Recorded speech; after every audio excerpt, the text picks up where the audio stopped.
Hi, I'm Pastor Zeke, And I am Abbott West. and today we are going to be teaching you about peace.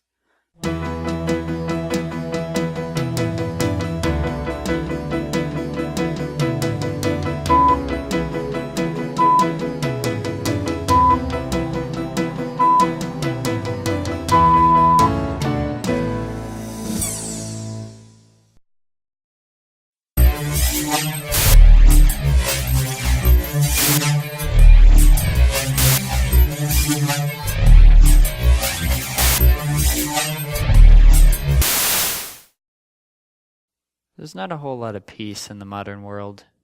Wars, slavery, riots, the constant noise of daily life. Within all this distraction and conflict, we rarely find time to just sit in silence, which is where peace begins. Without interior peace, there can be no peace between persons, between communities, between nations. Finding peace within oneself is a prerequisite for finding peace with others. Now, what is peace? Merriam-Webster defines peace as a state of tranquility or quiet, but is that necessarily all peace is? The same dictionary describes calm as a state of tranquility. These two nearly identical definitions illustrate how the world thinks of peace. Peace is calm, they say. Peace is the absence of war, a state of no conflict, a period of calm. However, I am here to tell you that the world is wrong. The true meaning of peace is grounded in truth. When you know and live the truth, you have peace. Peace is not the absence of conflict. It is the confidence that in everything God works for good with those who love Him, who are called according to His purpose. This means that we trust in God and in His plan. And when we can know that God knows what He's doing, how can we fail to have peace? Peace is more than calm. Peace is having confidence in God through the times of calm, as well as through the times of conflict.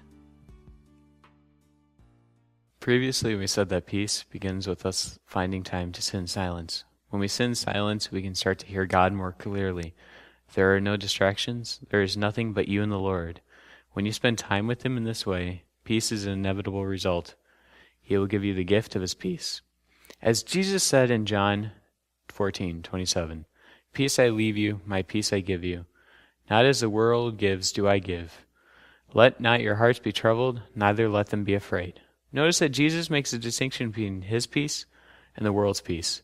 His peace is not merely calm. His peace comes from submitting our mind and our will to God. Father John A. Hardin describes two kinds of inner peace: peace of mind and peace of heart. Peace of mind is a result of knowing the truth. When in the mind, which is fashioned for knowing the truth, is used according to the purpose intended by God, it is at peace. The mind remains restless until it arrives at this truth. Now, obviously in this life, we cannot know the truth fully, but what truth we do know allows us to experience peace of mind. We experience peace of heart when we order our actions according to the truth that we know with our mind. When we conform our wills to the will of God, doing good instead of evil, we have peace of heart. When we have these two kinds of inner peace, it becomes a lot easier to have peace with others.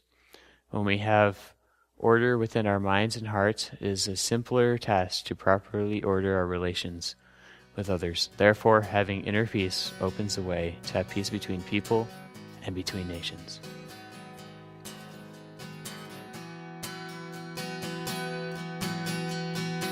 Many attain this interior peace, but lose it.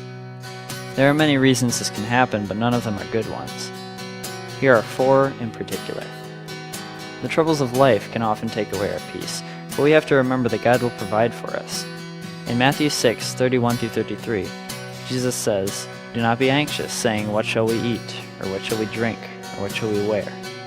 For the Gentiles worry about all these things, and your Father in heaven knows that you need them all.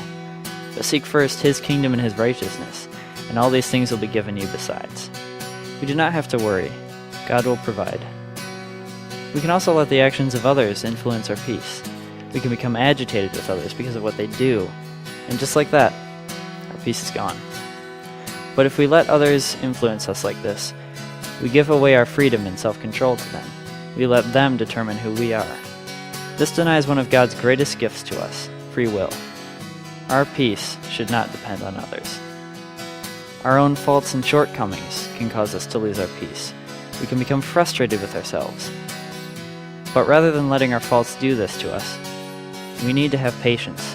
Patience with ourselves and with others. After all, we are to imitate God, who is patient with us. Going to confession regularly can also help keep us at peace with ourselves. Lastly, the fear of suffering can take away our peace. To love in this world means to suffer, but to choose not to love implies an even greater suffering. What we have to remember is that God will never test us beyond our means. The will of God will never lead us where the grace of God cannot keep us.